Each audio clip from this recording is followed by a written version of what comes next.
नमस्कार साथियों, एक बार फिर से आप सभी का स्वागत है आपके अपने YouTube channel maths by Gajendra Singh पर। दोस्तों, रीट के बारे में सूचनाएं आपको मिल गई है। जल्द ही रीट का नोटिफिकेशन आप तक पहुंच जाएगा और नोटिफिकेशन के साथ साथ पहले ही डेट की घोषणा हो चुकी है कि कब से फॉर्म भरे जाएंगे और कब एग्ज़ाम करवाया जाएगा। लगभग संभावित एग्ज़ाम अपना फरवरी में दे रखा है, तो आपको अभी से ही रीट की तैयारी अगर जिन्होंने शुरू कर दी है उनके लिए बहुत अच्छी बात है। जिन्होंने नहीं शुरू की है उनको भी रीट की तैयारी शुरू कर देनी चाहिए।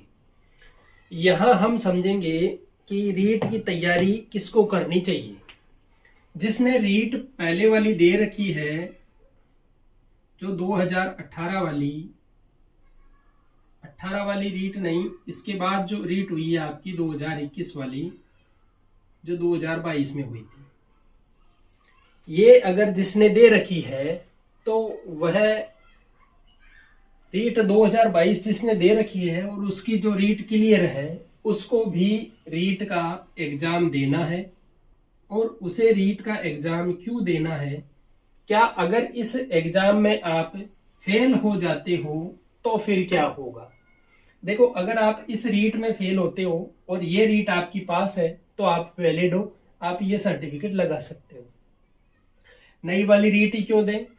अगर आप नहीं देते हो तो कोई दिक्कत नहीं है, लेकिन फिर भी अगर ये रीट देते हो तो क्या पता आगे देखो रीट के साथ हमेशा क्या होता आया है, रीट और जो थर्ड ग्रेड की एग्जाम है उसके साथ हमेशा चेंजेज हुए हैं और हो सकता है आगे भी कुछ चेंजेज हो जाए।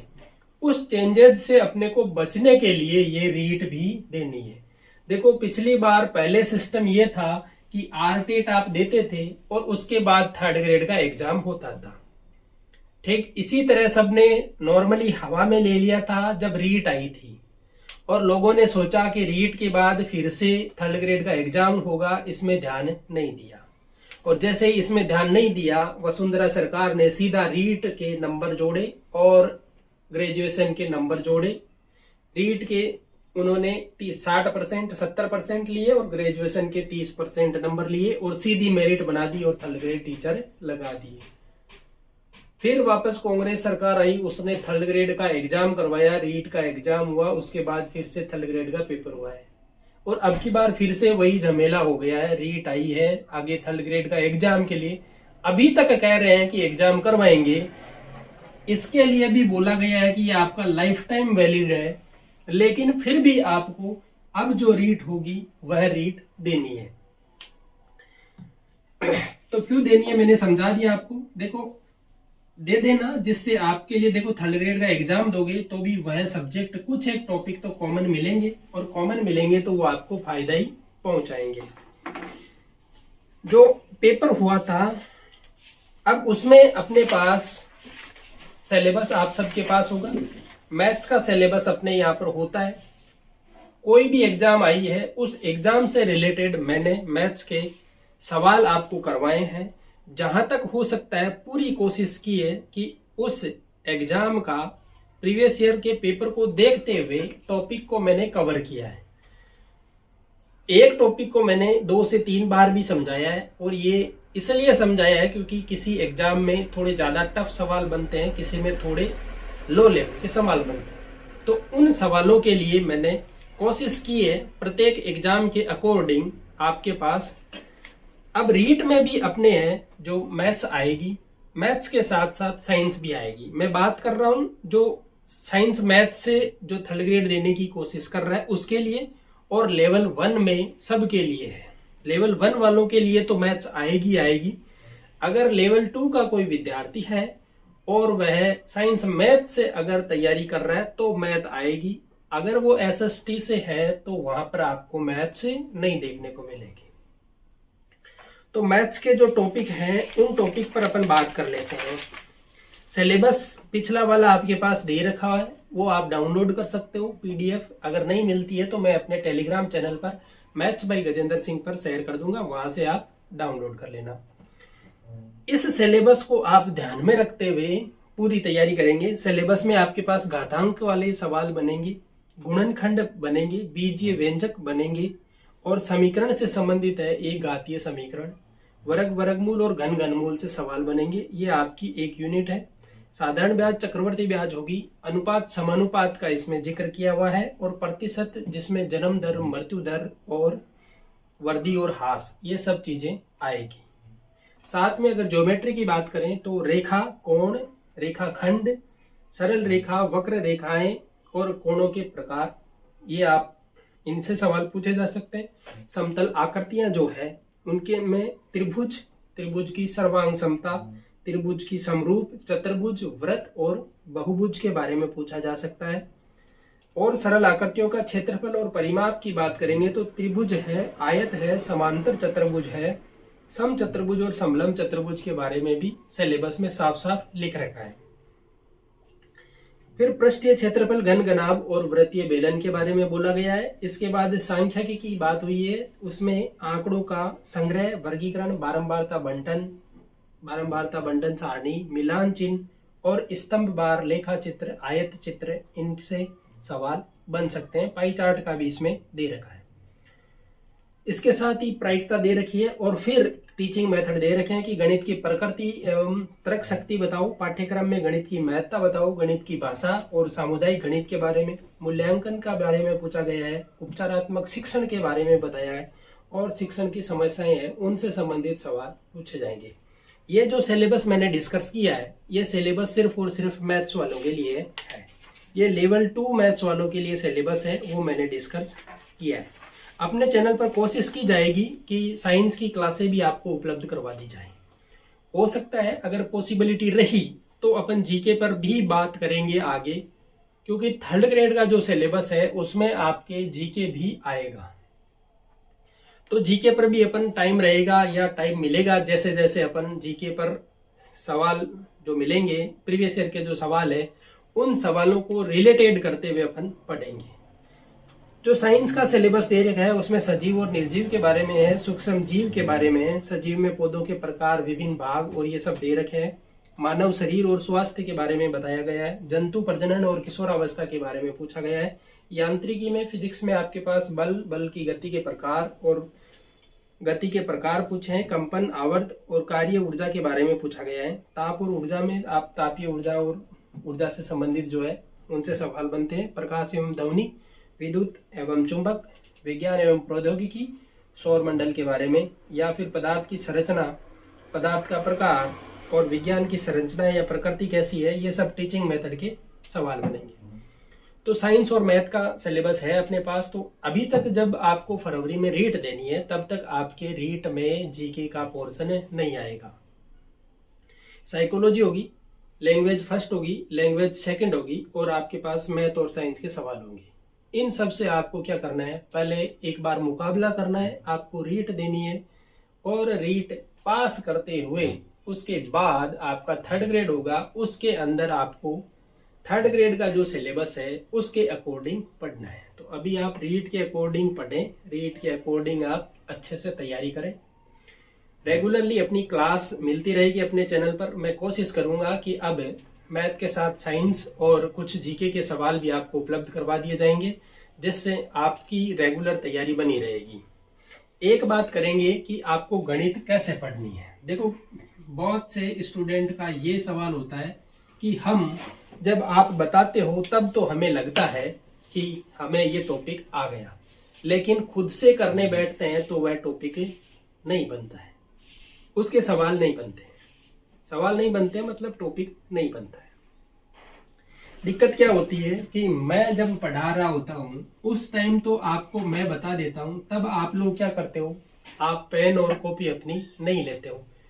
करते यह हो कि यहाँ पर आप सीधा देखते हो और मैं जैसे जैसे लिखता हूँ, जैसे मैंने कहा कि ये a+b का होल स्क्वायर करना है, आपने खुद ने कुछ अपने मन से कुछ नहीं सोचा कि इसका स्क्वायर कैसे होगा।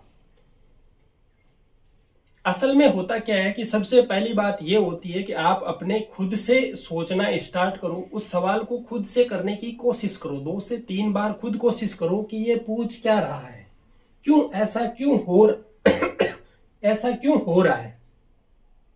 ये जब आप समझ जाओगे तब आपको लगेगा कि ये क्या है। देखो, मुझे पता है कि इसका formula A square plus B square plus 2ab होता है, क्योंकि मैंने काफी बार पढ़ लिया है, रेगुलरली प्रैक्टिस में है, इसलिए मुझे ये पता है कि ये ऐसे होता है।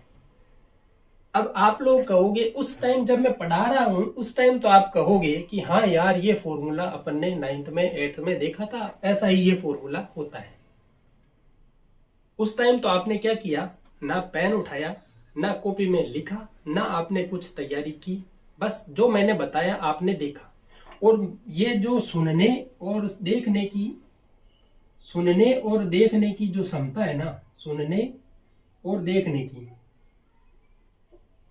ये क्षमता आपकी लास्ट 1 दिन तक रह सकती है। ये तो मैंने बहुत ज्यादा बताया कि आपने सुना और वो आपको याद रह गया, ये 1 दिन तक रह सकता है, इससे ज्यादा आगे नहीं होगा। जिस दिन आपको जरूरत हुई उस दिन ये नहीं याद आएगा, ऊपर पट्टी फिर चुकी होगी। तो उस पट्टी को हटाने के लिए पेन उठाना है, कॉपी लेनी है और उसमें बार बार प्रैक्टिस करनी है। अब आप यहाँ पर पहली बार जिसको ये नहीं पता है वो क्या करेगा, अब उसे पता है कि मुझे उस दिन ये सवाल नहीं आया था, बार बार सोचेगा वो। अब वो नहीं आया था तो फिर वो कहेगा कि a प्लस बी का गुणा मैं a प्लस बी से कर दूं। इससे गुणा ऐसे नहीं लिख सकते आप, ऐसे लिख लो a प्लस बी का गुणा a प्लस बी से। एक बार a को भेजो, a को a के पास भेजा a स्क्वायर हो गया, a को b के पास भेजा ab हो गया।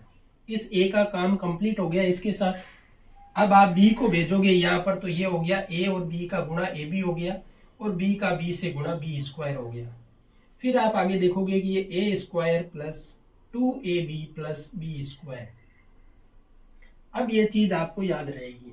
ये क्यों रहेगी, क्योंकि आपको पता है कि आपने 3 बार सवाल किया नहीं बना। फिर आप देखोगे कि यार ये ऐसे हो रहा था, तो ये मैंने उस दिन ये सवाल सोल्व किया था, तब मेरे से 3 बार में नहीं बना था और फिर मैंने सोचा था कि ये ऐसे नहीं तो मैं ऐसे कर लूं, अब फिर ऐसे नहीं तो ऐसे कर लूं, तब आपको पता चलेगा कि यार वो ऐसे ही सॉल्यूशन था। ठीक इसी प्रकार से जैसे ये तो आपके पास हो गया। अब अगर मैं कहूं कि आपने कहा कि सर आपने तो सीधा कह दिया कि a प्लस बी का होल स्क्वायर कर दो। अब हमें तो सवाल आता है और सवाल में ये अप्लाई करना है कि ये कैसे होगा। मैं कहूं आपसे कि मेरे पास एक संख्या है 81 और 81 के साथ मैंने दे दिया कि यहां पर ये आएगा 36 प्लस मैंने दे दिया 4 और मैं कह रहा हूं कि ये जो संख्या है इस संख्या का आपको वर्ग करना है, इस संख्या का वर्ग करना है, इस संख्या का वर्गमूल लेना है। अब ये सवाल देख के आपको कहीं लगेगा क्या इसमें a प्लस बी का होल स्क्वायर काम में आ सकता है। उस टाइम तो आप देखोगे कि यार ये और ये इनका क्या करूं मैं, कैसे कैसे वर्ग निकलेगा इनका।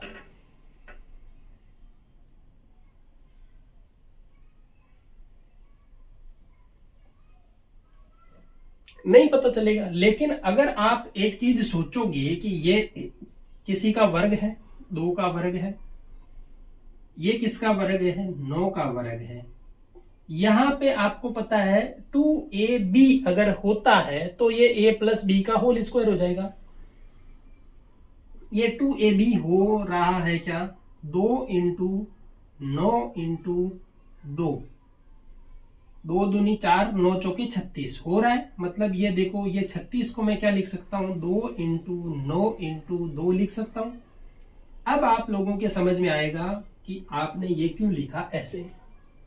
अब इस सवाल के लिए आप फिर से करोगे कि ये 9 प्लस 2 का क्या है, होल स्क्वायर है और इस स्क्वायर से ये वर्गमूल कट और यहाँ पर 9 प्लस 2 क्या हो गया, 11 आंसर आ गया। अब ये चीजें कब आएगी, अब मैंने जब कहा कि मैंने यहां से आगे आपको सीधा कहा कि देखो आप लोगों को कुछ नहीं सोचना है, क्या है ये 81 है, ये किसका, 9 का वर्ग है, इसे 2 है तो ये 2 का वर्ग 4 हो गया, ये 2 इंटू 9 इंटू 2 हो गया, यहाँ से ये ऐसा, तो आपके माइंड में कहीं सोचने की जरूरत ही नहीं पड़ी। आपने कहा हाँ ये कैसी, हाँ यार ये तो ये 9 का वर्ग है, ये 4, हाँ ये 2 का वर्ग है।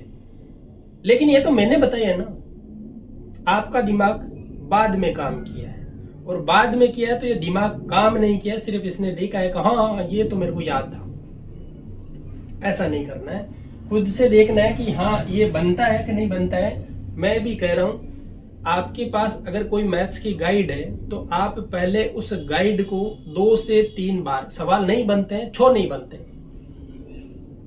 2 से 3 बार आप खुद से उसके सवाल बनाने की कोशिश करो। अगर मेरे वीडियो देखते हो तो वीडियो देखने के बाद खुद वाली गाइड जो है आपके पास, खुद की जो भी बुक है आपके पास, उस बुक के उस टॉपिक के सवाल करो। 3 से 4 सवाल, 5 सवाल नहीं बनेंगे, 6 सवाल नहीं बनेंगे, फिर देखो कि वो क्यों नहीं बन रहे हैं। अगर वो सवाल नहीं बन रहे हैं, फिर आपने देखा 4 बार 5 बार प्रैक्टिस की, नहीं बना, फिर आपने सॉल्यूशन देखा, फिर आप कहोगे अरे यार ये तो ऐसे हो रहा था, ये तो ऐसे ही हो जाएगा। अगर वो उस टाइम आपने सॉल्यूशन देखने के बाद ये चीजें कही है तो आप सोचो कि अभी आपकी तैयारी नहीं है। फिर से कोई नया सवाल उठाओ, फिर उस सवाल को ट्राई करो, क्या वो सवाल बन रहा है। अगली बार वो सवाल आधे से ज्यादा जरूर बनेगा, और हो सकता है वो पूरा सवाल भी बन जाए। कंसेप्ट, मैथ्स के कंसेप्ट याद नहीं होंगे, कंसेप्ट आपके पेन में होंगे। जितनी ज्यादा प्रैक्टिस करोगे, अपने आप आपका पेन बोलेगा कि ये इस टाइप से नहीं, इस टाइप से कर ले, तब जाके सिस्टम बैठेगा। तो ये आपको तब पता चलेगा जब आपको पता है कि a+b का होल स्क्वायर का फॉर्मूला कुछ ऐसा होता है, तब आप सोचोगे कि मैं इसका वर्गमूल लेके इसको वर्ग में बना दूं, और तब ये हो जाएगा आपके पास 9 + 2 का होल स्क्वायर, और यहां से आपके पास सीधा 11 आंसर आ जाएगा। ये मैंने एक छोटी सी संख्या इसलिए ली है कि आप इस सवाल को, तो आप कहोगे कि सर ऐसा क्यों किया, मैं तो इस सवाल को सीधा करता कि ये कितने हो गए 40, 81 + 40 कितने हुए 121, और 121 का वर्ग 11 होता है। ये भी कब आएगा, ये भी कब आएगा, जब आपका माइंड लगेगा कि भाई साहब पहले इसे जोड़ ले फिर कुछ ऐसा कर ले। लेकिन अगर मैथ्स वीक है तो ये भी माइंड में नहीं आएगा, और ये छोटी संख्या है इसलिए आप यहां तक के सल्टा लोगे। जब और बड़ी संख्याएं हो जाएगी तब दिक्कतें और बढ़ जाएगी। गुणा करना, जोड़ना, फिर इनका वर्गमूल लेना, इससे अच्छा a+b के फॉर्मूले को अप्लाई करेंगे। तो ये कब देखना है, ये कब देखना है, ये भी जरूरी है। इस सवाल के अकॉर्डिंग ये ज्यादा सही है, और जो बड़ी संख्याएं आएगी तब ये ज्यादा सही होगा। तो ये दोनों चीजें भी कब आएगी, जब खुद से प्रैक्टिस करेंगे कि ये वाला मेथड तो नहीं यार, ये बड़ा पड़ेगा इस सवाल के लिए, ये वाला ज्यादा सही रहेगा, तो मैथ्स बनेगी। तो जितना हो सके खुद से प्रैक्टिस करें। आपके पास, मैं तो कहता हूं कि एक बार कोचिंग कर लिए बढ़िया है, एक बार कोचिंग कर लिए तो वैसे ठीक, नहीं किए तो आजकल ऑनलाइन मिल रहा है, ऑफलाइन मिल रहा है, जहां पर भी करते हो एक बार कर लो, लेकिन खुद से जरूर तैयारी करो। कोचिंग में आप पढ़ के आते हो, फिर खुद से रिवीजन करो। मैं तो कहता हूँ जीके भी अगर आप पढ़ते हो तो जीके का भी खुद से आके फिर से और देखो कि क्या क्या थे, मुझे क्या याद था, जो मुझे याद था क्या वही सारा नोट्स में है, या इसके साथ कुछ और भी ऐड है। जो ऐड है वो मुझे याद नहीं था, उस पर अंडरलाइन कर लो, ये मुझे उस दिन याद नहीं था। सेकेंड टाइम रिवीजन करेंगे तब हम ज्यादा फोकस किस पे करेंगे, जो अंडरलाइन की है, कि भाई साहब उस दिन हमें ये याद नहीं था।